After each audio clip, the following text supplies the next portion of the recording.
Assalamualaikum warahmatullahi wabarakatuh. Perkenalkan, nama saya Melur Bening Cahya dan dua rekan saya yaitu Zakia Fitri Hasibuan dan Winatun Nafis. Nah, kami dari kelompok 8 pada mata kuliah Psikologi Industri dan Organisasi. Kami akan membuat video singkat tentang sejarah dan tokoh-tokoh yang terlibat pada psikologi industri dan organisasi.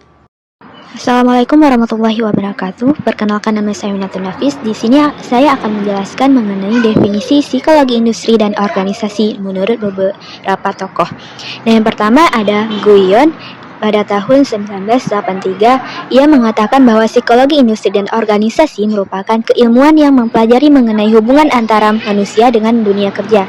Dan selanjutnya ada A.S. Munandar di tahun 1994. Ia mengatakan bahwa psikologi industri dan organisasi merupakan keilmuan yang mempelajari tingkah laku manusia yang dikaitkan dengan peranannya sebagai tenaga kerja dan konsumen baik secara perorangan.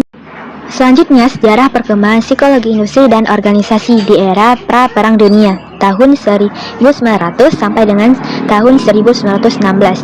Di era pra-perang dunia ini terdapat 4 tokoh penting, namun di sini saya akan membahas satu tokohnya saja, yaitu Walter Diel Scott. Walter Diel Scott ini merupakan seorang psikolog Amerika, pelopor dalam penerapan psikologi di bidang industri. Pada tahun 1901, ia mengemukakan penggunaan psikologi di bidang periklanan, dan dia juga menerbitkan sebuah buku dengan judul The Theory of Advertising di tahun 1903 yang dipandang sebagai buku pertama yang membahas dunia kerja dari aspek psikologi. Perang Dunia Pertama, Robert Yerkes. Robert Yerkes terkenal dengan Army Alpha dan Army Beta. Robert Yerkes merupakan tokoh psikologi yang paling berpengaruh dalam memasukkan psikologi ke dalam dunia perang. Beliau mengusulkan cara untuk menyaring rekrutan yang mengalami kekurangan mental dan menugaskan rekrutan terpilih untuk pekerjaan militer yang dinamai dengan Army Alpha dan Army Beta. Antara Perang Dunia Pertama dan Perang Dunia Kedua, Alton Mayo.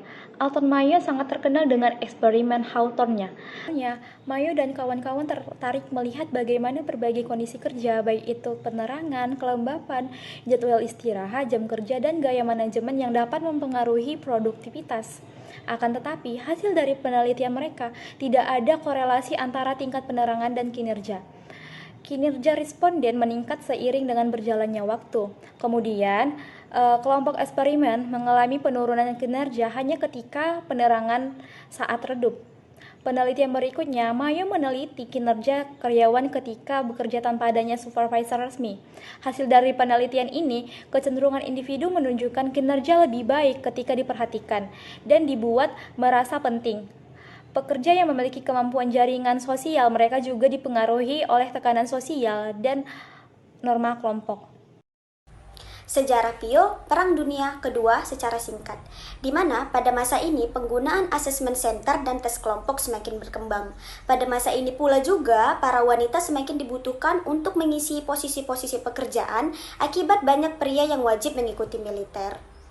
Dan pada masa ini pula, berkembangnya penelitian mengenai moral kerja dan gaya kepemimpinan, di antaranya teori gaya kepemimpinan yang dikemukakan oleh Kurt Lewin. Sejarah Pio pasca Perang Dunia.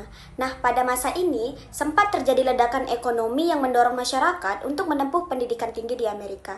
Pada masa ini juga perguruan tinggi juga semakin banyak menawarkan program psikologi industri dan organisasi dan berbagai spesialisasinya, di mana pada tahun 1950 hingga sekitar 1960 menjadi masa perkembangan psikologi industri dan organisasi, terutama dalam lingkup motivasi kerja, di mana juga teori kepemimpinan yang dikenal sebagai kontingensi models of leadership yang dikemukakan oleh Max Weber.